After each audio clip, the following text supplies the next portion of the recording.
olsa çünkü akılsız.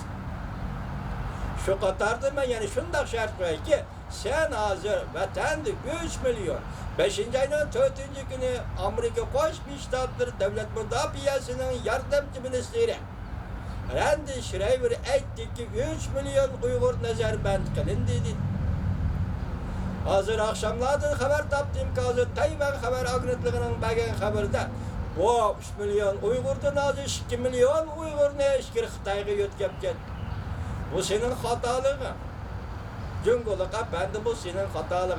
İnsaniyet oturusunda insaniyetke insan boyunca muamele kılmak.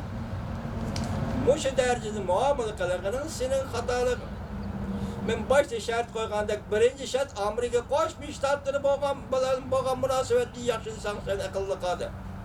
İkincisi hazır bu kampni yoki yig'ilishlarni bekor qilib, Xitoyga kelib ketgan 2 milyon nafar Uyg'ur farzandini qaytirib kelib ota-onasining qo'liga topshirib bersang, bu sening aqlliliging. Men sana shuni aytayki, hurmatli sekretar Xi Jinping, bu dunyoda sizdan boshqa odammi yashaydi? Sizdan boshqa odammi yashaydi? Bu dünyada adamdan qo'lidan kelgan ish har qanday odamdan qo'lidan keladi. Siz bugun Uyg'urlarga bu ishni qilyapsiz. Ata dunyoda hozir siz biz yashab turgan bu dunyoda qanday o'zgarish yuz berdi bilmaysiz. Mushu soat, mushu daqiqa ichida yashayapsiz. Ikkinchi soat, ikkinchi daqiqa ichida nima o'zgarishdan bo'ladiganligini bilmaysiz. Şunlaşqa, siz Uygurlarına 2 milyon nefar Uygur'unu qaytırıp gelesiz vatanga. Üçüncüsü hazır devletle ara diplomatik münasebetlerde. Bu sözlerin içinde sözlep kelivatımız ki siz için aytqanda, Cungu için aytqanda en zil münasebet.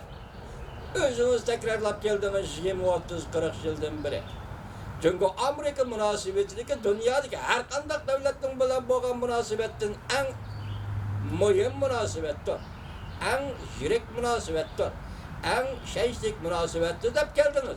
Bugün Amerika Cungu münasebetini muş halga düşürüp koydunuz. Cungu rehberlere. Men oylayman ki, men işinimen ki Cungu'dan bir rehber çıkıdı dep işinimen. Lekin hazırgıca şundak akıllık rehber çıkmadı. Men del muşa peytti Cungu'da şundak akıllık rehber oldurgu çıkıdı dep oylayman. Eğer siz muşu aralıkta Prezident Trump bilen telefon alakası oruldup ziddiyetlerini pes koygu çürüştüğünü çağrısı kılmışsınız. Bilgiçi Allah 6. ayın 29. günü Osaka'da görüşüdüğün imza koyu şartnaması orullaydığı şartnamı imza koyduğun tersini orullaştı karar kılıvatkan Prezident Trump Osaka'da siz bilen görüşte red kılıdığın bolsa Allah'a emanet.